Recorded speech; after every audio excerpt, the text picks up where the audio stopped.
Zaho ny boto salama. Zaho ny boto salama, tsy mba mitady karama. Ny vary sy hena io ihany no tena ilaiko eto tany. Raha ireo ny tafaraka lava, jamais amoaza irava. Ny menaka na lagresy, asiko ipito misesy. Nofo zao hoe mba ho leo, na mbola miampy azy ireo. Doniko kely ny tratra, idinany be zay tratra. Miary zareo ny vilany, ny vady mpandrotsy tomany. Raha mifo mifampiarahaba, any misesy madama rasaba. Somary raha kitsitsika, aveo avy itsitsy. Miaza hoe mba itsitsy, de tena tsy haiko mihitsy. Rehefa zaho ny fango, de maratra ny vetina fango. Tsy aoko zay hena na laoka, zay sendra eo de voapoka.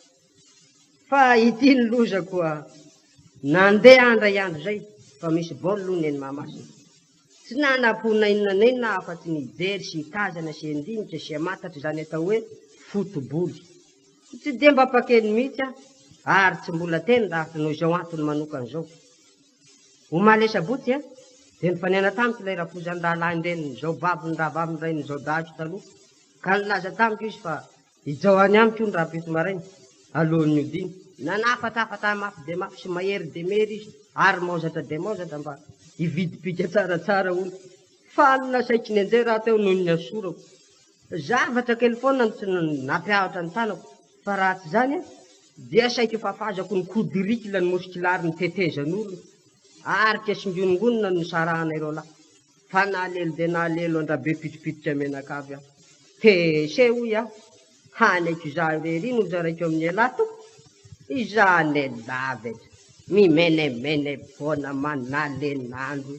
Efa tsy niletra tany an-trano, tsy sefana vily le Mahamasina ny kibo lehibe ho toy ny omby fa netiko mafy de mafy aho ka tsy nahita zay fotoboly akory ny kasaiko jerena. Fa ny lalana anodiny nasiako olona. Ary ny valahy ramaity sy ny ramatora sabany nataoko bezor melo. No hidiko ny trano de tao aho. No ny ela mba velokira hoe veloma ry laindrembolany malalako indrindra eto tany. Nazovo manao tiotia mbola eto aho ka matoky. Fa raha mbola velona neko, raha sabany tsy afaka traiko. Izaho no boto salama, tsy mba mitady karama. Ny vary sy hena io ihany no tena ilaiko eto tany.